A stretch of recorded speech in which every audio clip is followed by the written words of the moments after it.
வேலைக்கு சென்ற இடத்தில் பக்கவாதம் ஏற்பட்டு தவித்து வரும் தொழிலாளியை மீட்டு கொண்டு வர அவரது குடும்பத்தினர் கண்ணீர் மல்க கோரிக்கை விடுத்துள்ளனர். பாதிக்கப்பட்ட தொழிலாளியின் மகன் வெளியிட்டுள்ள வீடியோ இணையத்தில் வெளியாகி காண்போரை கலங்க வைத்துள்ளது. கேரளாவிலிருந்து பணி நிமித்தமாக ஒடிசாவுக்கு சென்ற நாமக்கல் மாவட்டத்தைச் சேர்ந்த ஓட்டுநர் கோவிந்தனுக்கு திடீரென பக்கவாதம் ஏற்பட்டு உயிருக்கு போராடி வருகிறார். அவரை மீட்டு கொண்டு வர போதிய பணமில்லாமல் அவரது குடும்பம் தவித்து வருகிறது. சமீபத்தில் பணியின் காரணமாக ஒடிசா மாநிலத்திற்கு சென்றிருந்தார் கோவிந்தன். வாகனத்தை இயக்கிக் கொண்டிருந்த போது எதிர்பாராத விதமாக அவருக்கு பக்கவாதம் ஏற்பட்டது.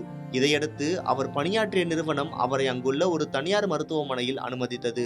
ஆரம்பத்தில் சிகிச்சை கட்டணத்தை ஏற்றுக்கொள்வதாக கூறிய அந்த நிறுவனம் 1 லட்சம் ரூபாய்க்கு மேல் செலவான நிலையில் வெறும் 30,000 ரூபாய் மட்டுமே வழங்கிவிட்டு பின்வாங்கியதாக கூறப்படுகிறது. நிறுவனம் கைவிட்ட நிலையில் கோவிந்தனின் குடும்பத்தினர் தங்கள் கைவசம் இருந்த பணத்தையும் கடன் வாங்கியும் சிகிச்சையை தொடர்ந்துள்ளனர். தற்போது சிகிச்சை அளிக்க பணமில்லாத நிலை ஏற்பட்டுள்ளது. ஏழ்மை நிலையில் உள்ள அவரது குடும்பத்தினர் என்ன செய்வது என்று தெரியாமல் தவித்து வருகின்றனர்.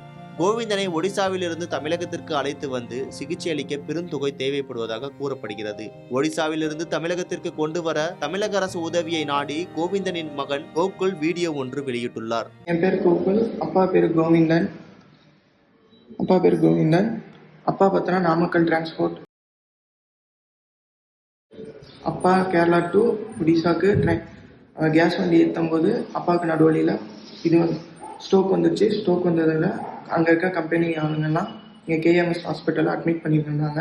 அட்மிட் பண்ணும்போது இங்கே கம்பெனி ஆளுங்க என்ன சொன்னாங்கன்னா, எங்கள் வீட்டில் அப்பாவுக்கு இந்த மாதிரி ஆயிடுச்சு, வாங்க வந்து அப்பாவை பாருங்கள் அப்படின்னு சொல்லி பே பண்ணி அவங்க இங்கே வர வச்சாங்க. வந்தோன்னே இங்கே கம்பெனி எந்த பக்கமும் எதுவும் பண்ணலை, உதவி எதுவும் பண்ணலை. பண்ணதுக்கப்புறம் இங்கே அப்பாவுக்கு கொஞ்சம் ஓரளவுக்கு நார்மலாக ஆகிட்டாரு. நார்மல் ஆனதுக்கப்புறம் இங்கேருந்து தமிழ்நாட்டுக்கு போகிறதுக்கு எங்களால் காசு எதுவும் இல்லை. அதுக்கு ஏதாச்சும் பண்ணுங்க. இப்போ தமிழ்நாடு அரசு ஏதாச்சும் உதவி பண்ணுங்க, எங்களால் முடிஞ்சது.